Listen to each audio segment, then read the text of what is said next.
প্রিয় ভিউয়ার্স, আসসালামু আলাইকুম।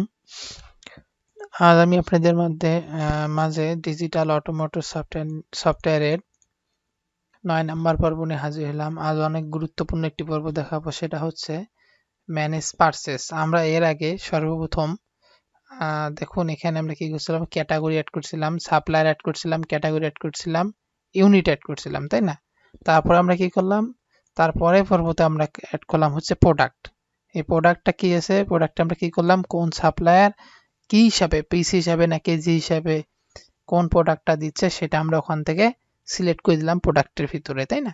তারপর আমরা এখানে ম্যানেজ পারচেস থেকে আমরা প্রোডাক্টটা কিনে নেব। এখন তাহলে ভিউ পারচেসে যাব, এখান থেকে অ্যাড পারচেসে যাওয়ার পর আমরা পারচেস ডেট, মানে যে যত তারিখ আমরা কিনবো সেই ডেট, ইনভয়েস নাম্বার অটোমেটিক আমার সফটওয়্যার থেকে জেনারেট হবে।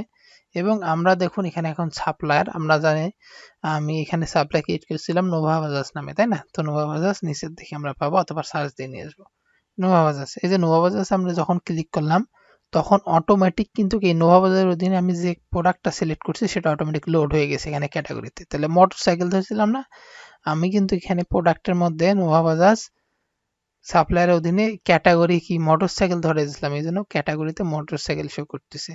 এবং প্রোডাক্ট নেমটা কি, যে আমি কি প্রোডাক্টটা এন্ট্রি দিয়েছিলাম, প্রোডাক্ট নামটা আমি এন্ট্রি দিয়েছিলাম শেষের দিকে যে বাজাজ সিটি 100 সিসি, শেষে 1 দিয়ে রাখছিলাম চেনার জন্য, তাই না? এই যে 1।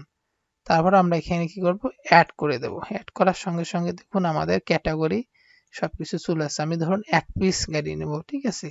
ইউনিট প্রাইস মানে গাড়িটা আমরা কত টাকা ধরে কিনতেছি কোম্পানির কাছে বা কোনো এক ব্যক্তির কাছে, ঠিক আছে? তো ধরুন আমি গাড়িটা কিনতেছি 100 টাকা ধরে, সেল করব 150 টাকা, ঠিক আছে? ফ্রি কোয়ান্টিটি, এখানে যদি আপনি গাড়ির সঙ্গে কোনো কিছু ফ্রি পান তো সেই ফ্রি কোয়ান্টিটি এখানে দেবেন। আমার যেহেতু কোনো ফ্রি নেই, আমি ফ্রি দিচ্ছি না। আচ্ছা, এখন এখানে গাড়ির সম্বন্ধে কোনো ডিসক্রিপশন থাকলে আপনি এখানে এন্ট্রি করে দিবেন। আমার যেহেতু কোনো ডিসক্রিপশন আমি লিখতে চাচ্ছি না, তাই লিখবো না। এবং এখান থেকে আমরা যে গাড়িটা যে কিনলাম, গাড়িটার মূল্য হচ্ছে 100 টাকা, তাই না? একটা গাড়ি 100 টাকা ধরে তার কাছে কিনলাম, বিক্রি করবো 150 টাকা করে কাস্টমারের কাছে, তাই না? তো এখানে 100 টাকা। তো আমি এখন পেমেন্ট মেথড সিলেক্ট করব, হ্যান্ড ক্যাশ না চেকে। আমি যদি চেকে সিলেক্ট করি তাহলে ব্যাংকের নাম এবং চেক নাম্বার এখানে দিতে হবে। তাহলে আমি যেহেতু হ্যান্ড ক্যাশে করবো, হ্যান্ড ক্যাশে ক্লিক করলাম, করে পার্শিয়াল পেইড মানে কি? পার্শিয়াল বলতে আমি ধরুন এখানে গাড়ি কিনলাম 100 টাকার, আমি তাকে এখন কত টাকা দিব সেটা।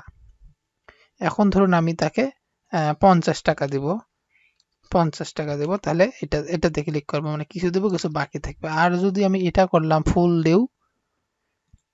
ডিউ যদি করি, তাহলে ফুল ডিউ করলে পুরোটাই বাকিতে আমি কিনবো। যদি আমি ফুল পেইডে ক্লিক করি তাহলে এইখানে আমার যে 100 টাকা আছে 100 টাকা পেইড হবে। তো আমি এখান থেকে ফুল পার্শিয়াল পেইড করতেছি। পার্শিয়াল পেইড মানে আমি কিছু দিব কিছু বাকি থাকবে। তাহলে আমি দিলাম কত, 50 টাকা।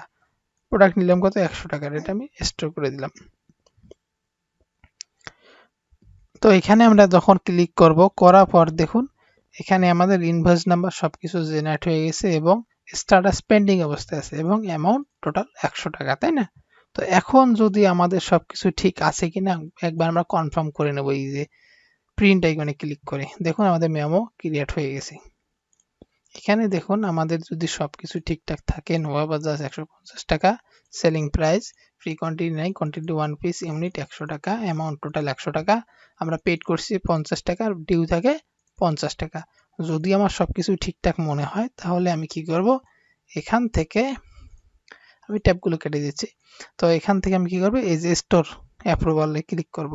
এটা ক্লিক করে আমি এখানে যখনই ক্লিক করব তখন আমার প্রোডাক্টটা এই যে স্টকে চলে গেল এবং দেখুন এটা অ্যাপ্রুভাল হয়ে গেল, মানে এই প্রোডাক্টটা আমার স্টকে ঢুকে গেছে। এই ছিল হচ্ছে আমাদের পারচেস নিয়ে আলোচনা। তো সবাই ভালো থাকবেন, আসসালামু আলাইকুম।